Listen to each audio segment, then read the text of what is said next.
안녕하십니까. 반갑습니다. 견암 김용만입니다. 오늘 자, 아래 말씀드리기 전에 아래에 있는 뭐 그림이 비치는 것도 있고 여러 가지 있죠. 자, 난초가 있고요. 그다음에 국화가 있죠. 이거는 뭐 방향을 어느 쪽으로 놓든 간에 굳어는 다 나오는 거예요. 그리고 자, 이제 이게 화조라고 그러죠. 이제 새도 그리고 나무도 그리고 이런 형태. 또 우선 소개를 좀 드린 다음에 설명을 드릴 거예요. 그 다음에 매화가 있죠. 매화도 몰골법이 있고 이렇게 구룩법 이렇게 해놓은 다음에 색을 칠하는 이런 구룩법이 있고요. 자, 이렇게 또 이제 황매 뭐 여러 가지죠. 그 이거 말고도 다양한 우리 일상에서 주로 보고 이렇게 느낄 수 있는 그런 종류들을 가지고 의미를 붙여서 그림을 그리는 게 문인화다, 이렇게 말씀드릴 수가 있어요. 자, 다시 한번 보실까요? 자, 이런 종류가 있습니다. 이거 말고도 뭐 물고기, 그 다음에 또 뭐 새우, 게, 또 팔가족, 아무튼 여러 가지 그런 한 60여 종 정도 될 것 같아요. 우리가 많이 그려지는 그림이 문인화라는 이름을 붙이고, 이제 그전에는 화조 이래서 이제 새와 꽃을 주로 그리는 그런 화목이 있었지만은 지금은 좀 많이 좀 쇠퇴됐다고 보여지지 않을까 싶어요. 거의 문인화라는 큰 틀 안에 다 흡수가 되지 않았나 싶어요. 자, 오늘은 첫 시간이니까 간단하게 이렇게 이제 소개를 드렸습니다. 앞으로 우리가 공부를 할 수 있는 일부, 극히 일부를 보여드렸고요. 자, 그러면은 글씨도 마찬가지지만은 문인화도 자, 붓을 좀 소개시켜 드리고 이제 마지막으로 이제 지필법에 대해서 마무리를 짓겠습니다. 자, 이렇게 대붓이 있어요. 큰 붓도 쓰고요. 그다음에 작은 붓도 있고, 보통 이제 이쪽에 구별되는 거는 제가 이렇게 좀 구별을 해 놓겠습니다. 자, 뭐 전체는 아니지만은 왼쪽에 있는 붓 같은 경우는 이제 힘이 없는 무심필이고요. 자, 오른쪽에 있는 거, 제 이제 손에서 오른쪽에 있는 거, 그다음에 왼쪽에 있는 거는, 자, 요거는 겸호붓이라고 그래서 어, 좀 힘이 들어가거나 이런 그 두 가지 털을 센 이제 안에는 강한 그런 털을 쓰고 겉에는 좀 부드러운 털을 써서 만드는 그런 붓도 있고 굉장히 종류가 여러 가지예요. 자, 이렇게 붓이 필요하고요. 이제 용도별로 그때그때 맞춰 쓰시면 되고요.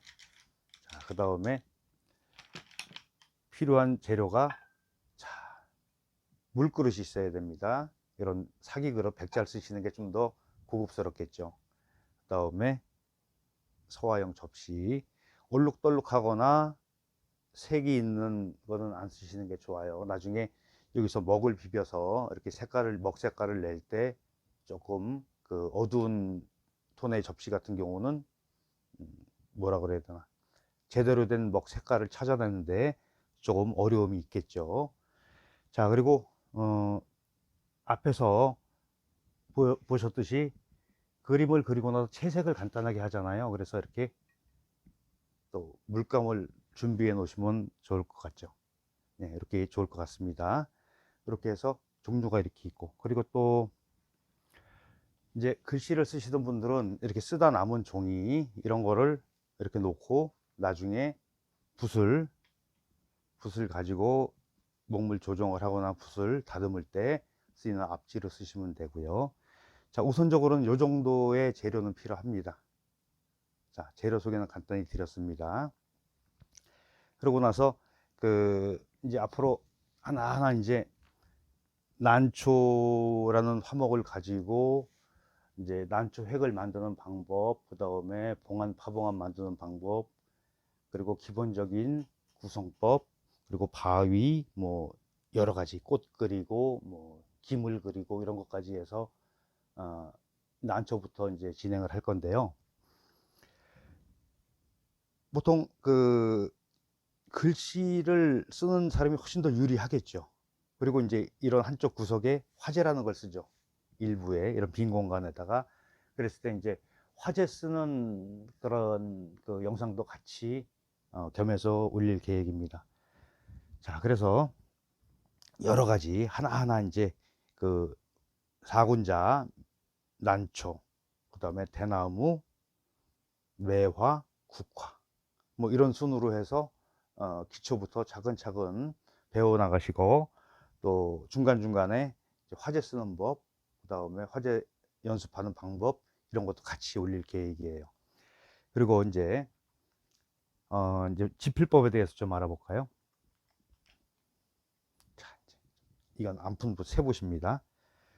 자, 보통 글씨를 가지고 설명을 할 때 지필법을 어떻게 말씀드리냐면, 털의 끝에서 대중간쯤을 잡으라고 보통 이야기를 하죠.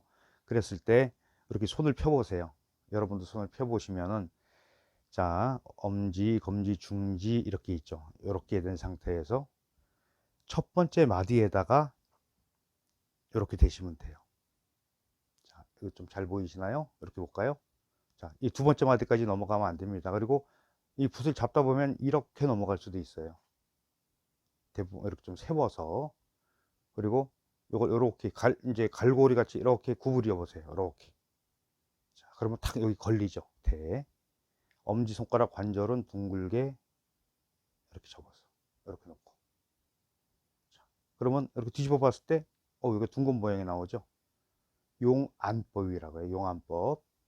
그러면 나머지 약지와 새끼손가락은 어떻게 처리를 하느냐. 자, 손톱 바로 약지의 손톱 바로 위에 살 부분을 이렇게 버팀목으로, 여기서 힘을 많이 줄 수는 없어요. 이렇게 대주시면 되고, 나머지 새끼손가락은 자연스럽게 약지에 붙이시면 돼요. 자, 이런 쪽으로 책에 보면은 같이 붙이는 걸로 나올 수도 있어요. 그런데 이렇게 되면 굉장히 피로도가 많아지죠. 이거 잘 보이시죠? 이렇게 되면은 그냥 이쪽에다가 붙이시는 게 좀 편하더라고요. 자, 글씨 쓸 때는 이렇게 잡지만은 그림을 그리게 되면은 조금 사정이 달라져요. 자, 물론 나중에는 뭐 아무렇게나 잡고 해도 된다고 하지만, 그거는 일단 고수의 경지에, 그러니까 대가의 경지에 들었을 때 뭐 별 흠이 안 되겠지만은, 이제 처음 하시는 분들이나 얼마 안 되신 분들은 사실 이 지필법에 대해서 굉장히 신경을 쓰셔야 된다라는 걸 강조해서 말씀드려요. 자, 그러면 어디를 잡는 게 가장 이상적이냐 하면 끝을 잡는 게 이상적이에요. 처음에 이렇게 끝을 잡으라고 저희 이제 저희 동아리 있고 이제 그 회원들, 문화생들 수업 시간에 보면은 자꾸 내려와요. 이렇게 쓰시다 보면 나중에 여기까지 잡고 쓰시는데, 항상 연습하실 때는 끝에 부분을 잡으시라. 그래서 자, 용한번 말씀드렸죠. 요 상태, 여기 좀 보이시죠? 이렇게 둥글고, 자, 뒤에 봤을 때 이렇게, 이제, 자, 이렇게 봤을 때 손가락과 손가락 사이에 마디, 이제 여기 균열이 이렇게 벌어지는 이런, 이게 있으면 안 되고요. 긴밀감이 있어야 됩니다. 꽉 붙이시란 얘기예요. 자, 왜 이렇게 잡는 게 가장 이상적이냐면, 기가 손가락을 벌림으로써 기가 한쪽에 모이질 않고 흩어지는 그런 현상이 생기니까, 되도록이면은 이렇게 꽉 잡고 쓰시면 좋아요. 그리고 역시 이제 붓글씨 쓸 때 지필법이랑 똑같아요. 위치만 달라졌다고 보시면 돼요. 이 안에는 텅 빈, 자, 이런 상태에서 힘을 꽉 주게 되면은, 자, 이게 둥근 모양 나오죠? 그러면 손바닥에 힘이 싹 빠지면서 손가락에 힘이 모이는 거를 느끼실 수가 있어요. 그런데 자꾸 이렇게 위에를 잡고 하다 보면은 힘들다 그러니까 자꾸 내려오게 되죠. 그럴 때는 인식을 하시고 다시 위로 끌어올리시면 됩니다. 자, 이렇게. 그래서 이 전체적인 이 흐름을 좀 유연성 있게 하려고 위에를 잡는다 이렇게 하시면 돼요. 흐름을 타면서 필력을 끝까지 유지하는 그런 연습이 필요하다고 보시면 돼요. 자, 지필법까지 알아봤습니다. 그리고 이 재료는 처음에 이제 보통 많이 쓰시는 분들이 이게 좀 가늘고 좀 이렇게 한 10mm 정도, 그러니까 1cm 정도 되는 지름에 좀 더 긴 붓, 이런 걸 사용하시는 분들 계세요. 근데 그건 뭐 상관없겠지만은, 제가 권해드리고 싶은 거는 이런 무심피를 가지고 구하실 수가 있으면은 이런 붓을 가지고 훈련을 하시는 게 훨씬 더 필력을 얻는데 도움이 되지 않을까 싶습니다. 자, 그래서 자, 오늘 이제 말씀드린 거를 정리할까 합니다. 자, 이제 여기 아래 보이는 그림을 보셨죠? 이런 종류의, 자, 다시 한번 이제 보겠습니다. 자, 난초, 그 다음에 국화, 그 다음에 뭐 이렇게 되면 화조라고 그러죠. 근데 문이나 쪽에 속한다고 그랬습니다. 그리고 매화도 아무것도 없는 그냥 옷만 그려놓은 백매화가 있고, 이렇게 색을 넣어서 채색을, 요즘은 채색 넣는 게 좀 좋겠죠. 갈라시대다 그래서.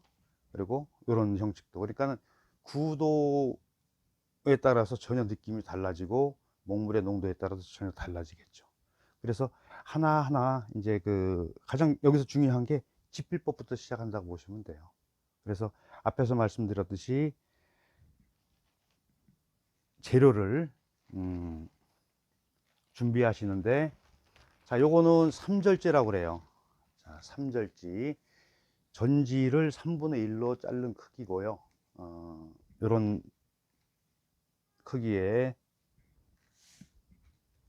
종이 화선지를 준비하시고, 좀 고급들 쓰시는 게 좋습니다.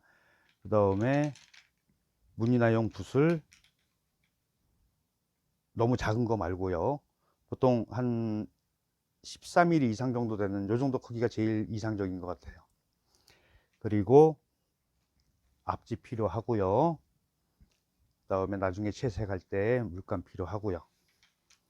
그리고 접시, 좀 지름이 넓은 게 좋습니다. 접시 준비하시고요. 물그릇 이렇게 준비하시면은 기본적인 우리가 문이나를 배우는 기본 세팅은 이루어졌다 보시면 돼요. 자, 정리하기 전에 말씀드렸던 붓을 잡는 법 좀 숙지하시고요. 수시로 잘 안 되면 교정해 가면서 하시면은 좋은 그림을, 그러니까 이제 여기서는 사군자 같은 경우는 친다고 그러죠. 치느냐 칠하느냐 이런 차이 해서 하나하나 이제 제가 설명드리면서 앞으로 영상을 제작하겠습니다. 자, 영상 끝까지 시청해 주셔서 감사하고요. 구독, 좋아요, 알림 설정까지 해주시면은 앞으로 좋은 정보, 좋은 영상 계속 받아보실 수 있습니다. 네, 수고하셨습니다.